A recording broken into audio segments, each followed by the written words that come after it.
Okay. Hi, y'all. We're back with Writers Making Money.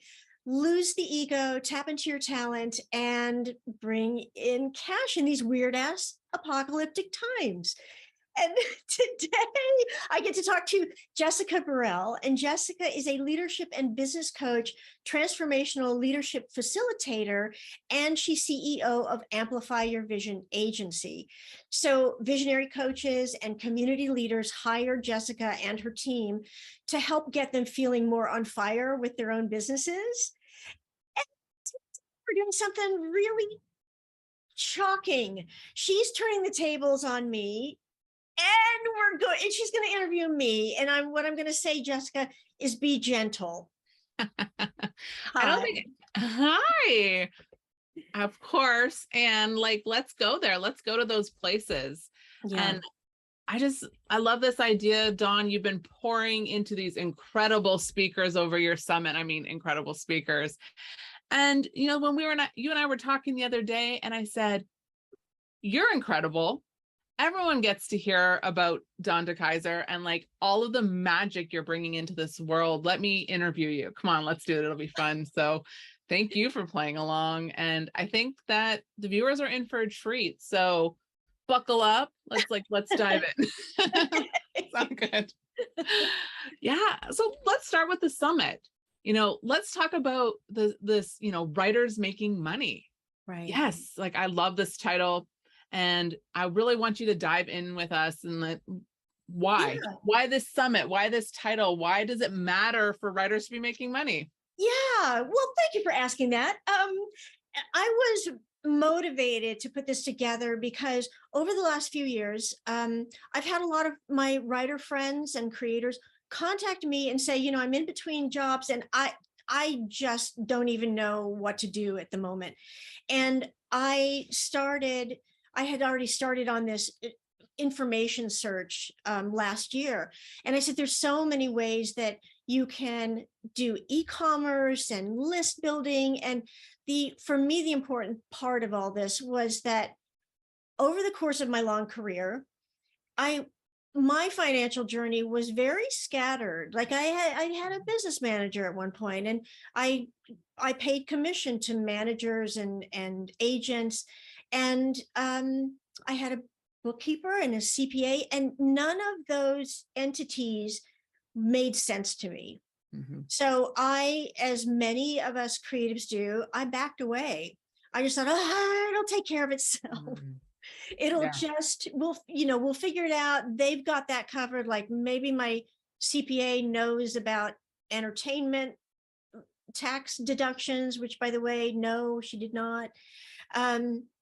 And I realized at a certain point that I had to tackle this. And my end goal for this summit is to show people that you can tap into your talent and make money a lot of different ways out there with more resources and more ability to inform yourself on how to use your talents than ever before. Oh, yeah. Thank you for that. I think that's so important. And an old mindset of creatives, we do it for the creativity and we don't have to be making money. And this is part of it. It's what I'm hearing is let's interrupt that old story. Yes. And say there's resources, there's all these things out there. So, yes, exactly right. I love that. So you mentioned your long career. So it really got me thinking, when you think about your journey as a writer, and I know you've had so many stations along the way. Yeah. Was there a turning point that you personally took specifically while being a TV writer and then transforming that into your own business? Yes, there was a hard turning point. And we all had it really rough in 2020. And I acknowledge that. And my 2020 ended up being catastrophic. And it was on the heels of that I started making different decisions. So just to sort of top line it, in January of 2020, my husband sort of suddenly filed for divorce over email. My house flooded and I lost about 40 to 50% of all my belongings. Then that brought in workmen through all of COVID and quarantine, where the house was asbestos tents here and ripped up floors there. My daughter ended up staying home from school, and she was virtual learning. And so we sequestered in one part of the house and lived in the living room and had access to the kitchen. And in that time, I lost my dream job, lost those belongings, and decided to put all of that into storage, then lost the house.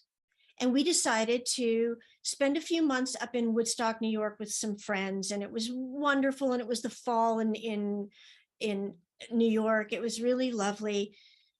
So we decided to come back to LA, thinking that maybe the schools would open. Yeah. And I lost the house that I was going to move into. That went away. And then my husband passed away right before Thanksgiving of 2020. And one of the things that over the last many months, I have tended to downplay the effects of what my daughter and I were going through. I don't remember Christmas of 2020. I don't remember New Year's.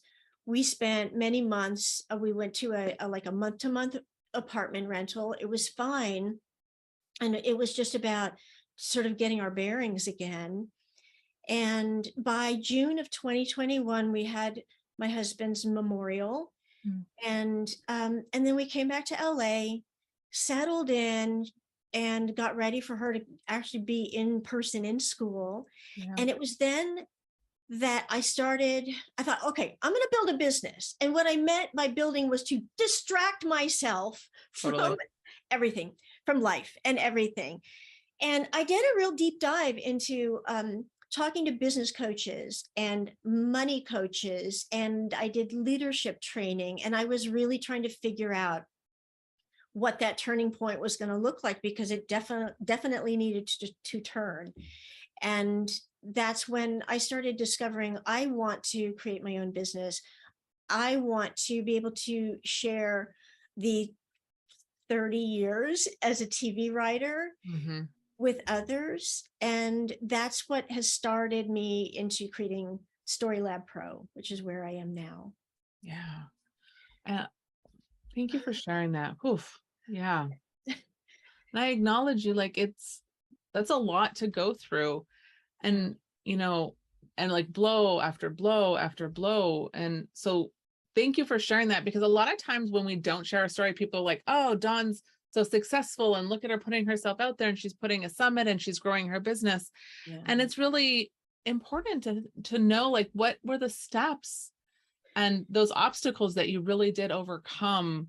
And I mean, grief is a process for sure. So that's, it's not ending, but as you're working through those pieces and saying, I'm so what I'm hearing you say is like, I'm so committed to supporting other creatives that it doesn't have to be this way, that you're building that business to support them. So I just acknowledge you and everything that you and your daughter have been through. And I know how close the two of you are as well. So we are, and not to turn the tables back on you, but I know that you also have had your own grief in the last year. It's been about a year. Yeah. And you have continued to build your business, hire teams, get clients. And I am turning the tables a little bit. Can you tell me a little bit about that and what got you through? Our this is where our stories are really parallel, Dawn. It's I lost my mom last July and transitioned my business right away. My grieving process was distraction by diving into my work. And interestingly, that you said, you didn't remember Christmas and New Year's.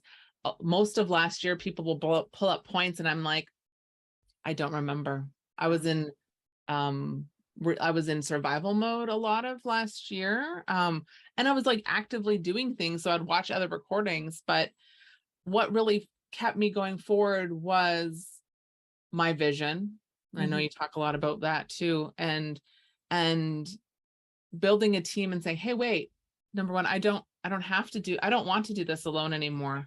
Yeah. And I don't have to do this alone anymore. And I can surround myself with powerhouse people like you and like my team, where I'm just inspired to keep going and to say, like, if anything, my mom's death reminds me, like, I have vision, and life is short. Life is so short. Like, let's get visible. Let's get our messages out there, because it matters so much. So thank you for asking, though. Yes, yeah, for sure. And yes, it's a blur. And the fact that you're even able to create and be visible, put yourself out there.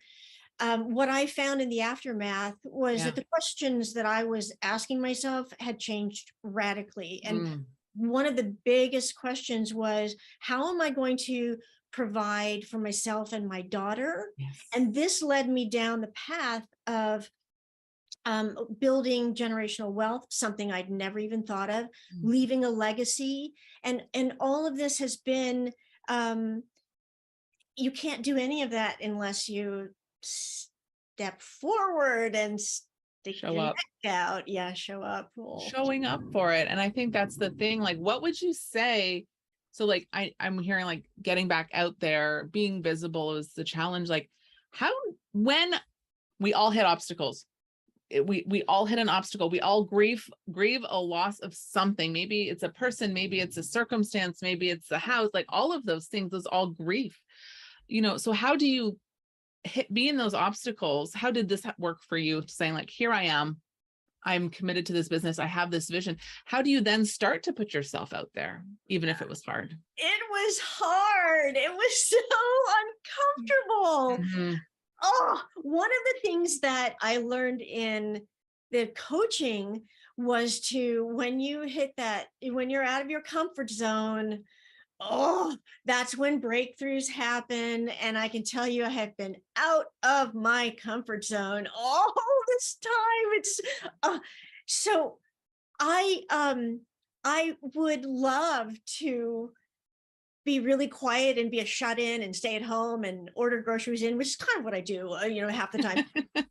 but yeah, it's the kind of pushing through that fear, and back to, we are all coming out of a grieving process Yeah. from everything that was lost in 2020. Yes.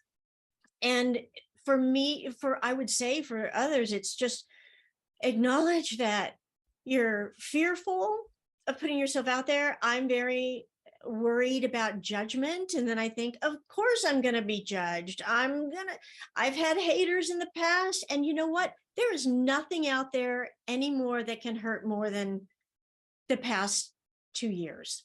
Yeah. Nothing anyone can say. And and if Yes. you start looking at what the pain and the pleasure of it is, the Yeah. pain would be not ever stepping into what you want to be doing. Yeah. Yeah. Yeah. Oh, so thank you for that. I'll Breathe that in for a moment. I'm exhausted now. I'm gonna take a nap after this. So then let's shift gears a little and, like, start to get re-energized then in like the vision, and, like, as you're working with writers, as you're putting Story Lab Pro together, and you're bringing writers in, and I want you to talk about those incredible work that you do too. And so what does resources look like? So for people who are just coming together, they're like, okay, I hear you, Dawn, I'm interested.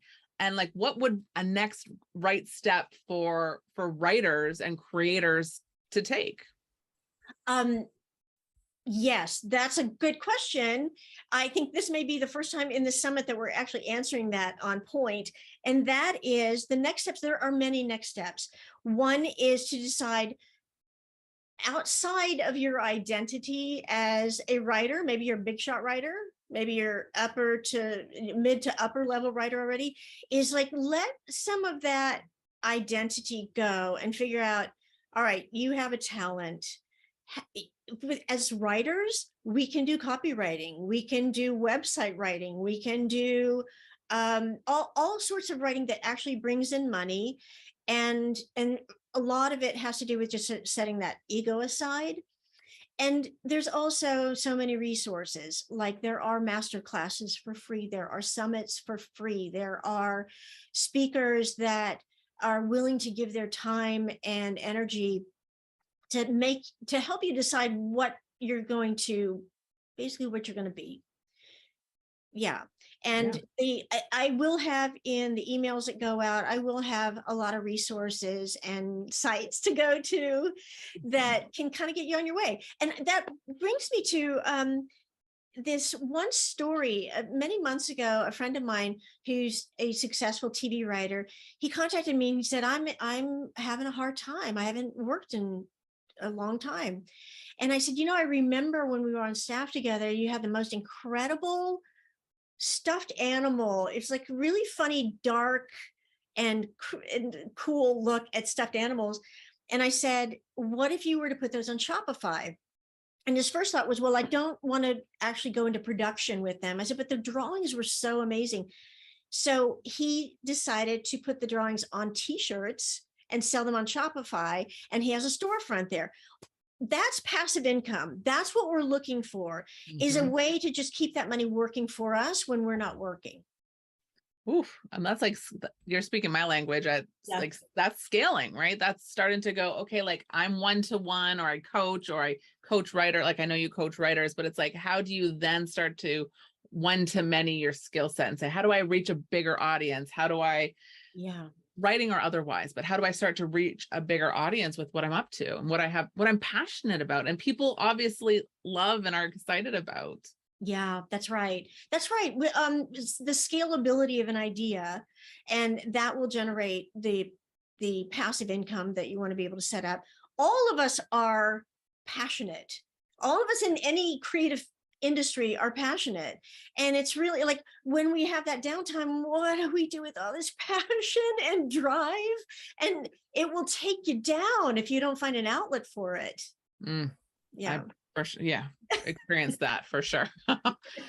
So, as we start to like wind it on the second half of this interview and we're winding down, and I have a couple more questions, and one of them, and I love this question so much because I think it makes such a difference for perspective and advice. And if you could give yourself advice, like yourself 15 years ago today, and you could be like, okay, listen up, Dawn. Listen here. This is really important. Take some notes, because I want to take some notes. I'm glad this is being recorded. So like, what would the nugget you would tell yourself from 15 years ago, Dawn? Oh, I have so much to say to her. I would first say, you are more than a writer. You are a business owner. You are your business. Your talent is your business. You're not entrepreneur by fault, because most of our work is done for hire or job to job. And you always want to stay in business. And I, for the longest time, viewed myself as a tender soul, creative, doing many of the wrong things in order to keep my creativity, like making sure that I was miserable so that I could write comedy, things like that. And I would tell my younger self, it's like, first up, don't be so hard on yourself. Go a little bit easier at it. And keeping in mind that you're an entrepreneur for your own business, run the kind of business that doesn't make you crazy, doesn't make other people crazy. One of the things that I had always struggled with as a writer is that I was very tormented. I would take a long amount of time to write any one thing. That didn't work very well in comedy, where you got to be fast and funny. And I was dark and tragic. And I would losing my train of thought. I would say that as an entrepreneur, you are much more than that one thing that you're bringing to the table at that one time. Yeah, that's incredible. And like, is there tools or resources that you wish you would have had back then that could have supported you as well? Yeah, I mean, there's so much online now. And what I'm getting a lot out of these focus sessions where you call into a Zoom call and you all do focus sprints, one thing that am creating, I'm going to debut it on November 1st, is the writer's room. Yeah. I know this is all new. And this is, again, me sticking my neck out. So brave. Look at you showing up. Yes.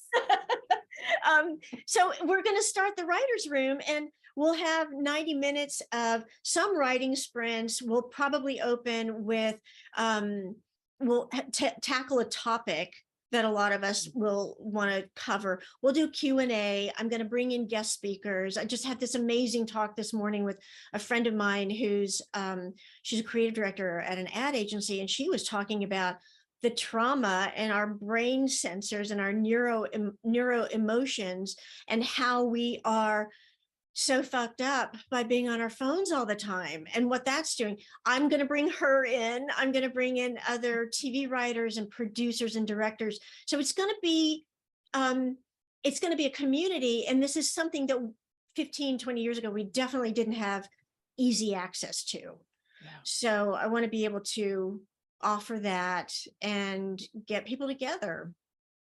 Oh my God. I literally have goosebumps all over. Like who is this for? So I'm kind of like, do I come here? Am I coming? But so the writer's room, like, this is amazing. Who would be perfect for the writer's room? So I would say writers and creators, and you would be perfect for it, because one of the things I want to be able to do is to have you block out time for yourself during the week. We would meet once a week, 3 times a month, and it would be 90 minutes of a little bit of a seminar at the beginning, or a little bit of back and forth, maybe some hot seating. And then we will I have my Pomodoro timer, and we will do 20 to 25 minute sprints of, pencils up and heads down, and get shit done. Yeah. Woof. Yeah. Sign me up. Yes, I'm in. Okay. Well, we'll see some of the viewers there too. That's amazing. How exciting. Yes. Is there, okay. So everyone goes, like, it's coming in November. Stay tuned. Yeah. And obviously sign up for that. Is there anything else, Dawn, that you want to make sure that we talk about before we wrap our interview today? I think that one thing that I have learned and didn't really want to learn is that my trauma and my pain does not define me. It sure can. It can run away with you. Sure. But what I have found in expressing myself and creating and building is that my past traumas just inform the way that I can put my message out there and talk to other people. I think that we're all somewhat traumatized just by being in the world, and that's okay. It's not terrible. It doesn't define you. So I would say that that's my thing. Yeah. Share your story, and thank you for sharing your story. And it's healing for you. It's healing for us, and it's inspirational too. And like, for people who've been there, like in some way, you don't feel so alone. So that's so important. Yes, I so appreciate this. And I also want to say that in the emails that you guys will be getting, I will have more information on Jessica and her company, Amplify Your Vision, because she is one of the instrumental players in my being able to put the summit together. Yes, thank you, by the way. This is not my wheelhouse. It is hers. And we will see you in emails, and thank you so much for coming. Thank you.